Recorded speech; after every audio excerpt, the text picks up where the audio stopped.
The world map is wrong. Is the world. Or is it?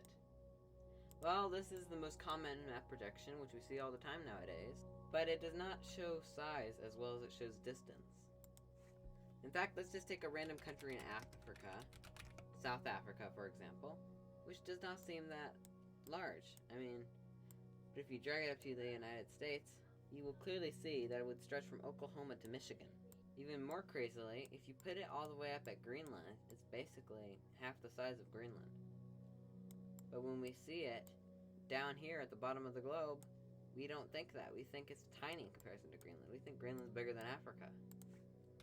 In fact, in reality, the country of Libya in Africa is around the same size as Greenland. I mean, it's not the same size, but it's very close. In fact, Algeria is bigger than Greenland. In fact, if we grab Greenland and we drag it down to the equator, we'll see its true size. Greenland is tiny. It could fit in the center of Africa comfortably. In fact, Africa is 14 and a half times or more larger than Greenland. And if we look at the United States, sure, it seems super big, but if you put the United States and Africa, it really isn't that big, is it?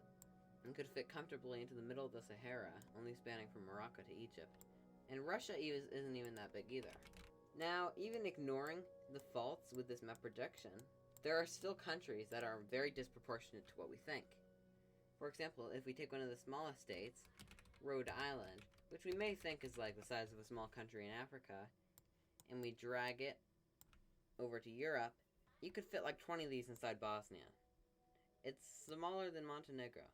In fact, if you drag it down to Africa, it's like tiny. It's literally like the size of the area surrounding Abuja. In fact, one of the largest cities in the world, Tokyo, Japan, is larger than this in land area.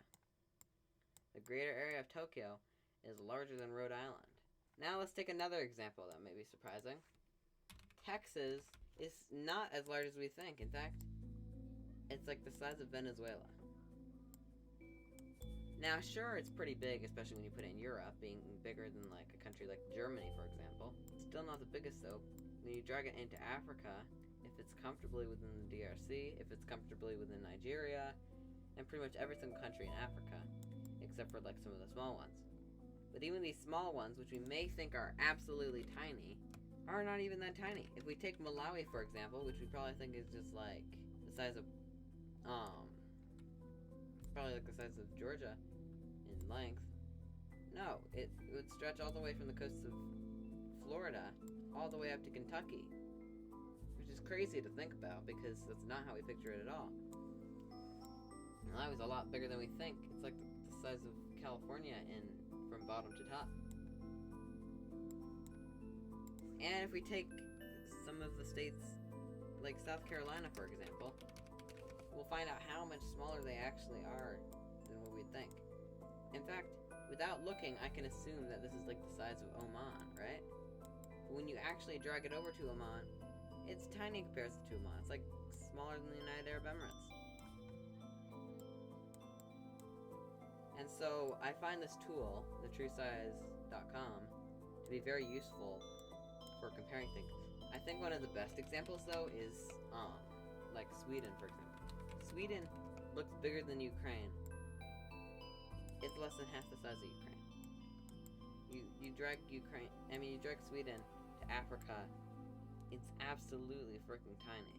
I mean, sure, it's a bit long. Like if you drag it into the United States, it could stretch pretty far. I mean, from Florida all the way up to Ontario. But so could a country like Tunisia. Tunisia could stretch pretty similarly far. And Tunisia's like half the size. Okay, Tunisia's not gonna be. Tunisia couldn't. But, Niger, much bigger, like 3 times the size of Sweden. You don't think that, though, when you look at a map. And in fact, you'd think it's smaller because of how distorted Sweden gets. Now, I think the best example of this is to take Vatican City, or no, even better, take San Marino, one of the smallest countries in the world, drag it up to the equator. I mean, not the equator. You drag it up to the North Pole, or you drag it up to the poles. Eventually, you will actually be able to see it. It actually looks like decent size. You can see it all the way up here.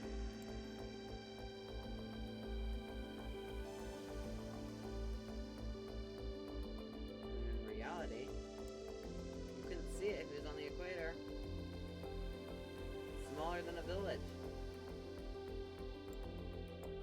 So, to conclude this video, the world map is a lot different than you think. And you probably don't know what the world map looks like. So I highly suggest going to a website similar to this or this website and playing around with it. The website will be linked in the description. And if you find this video helpful and educational, please subscribe to help spread the word. Thanks.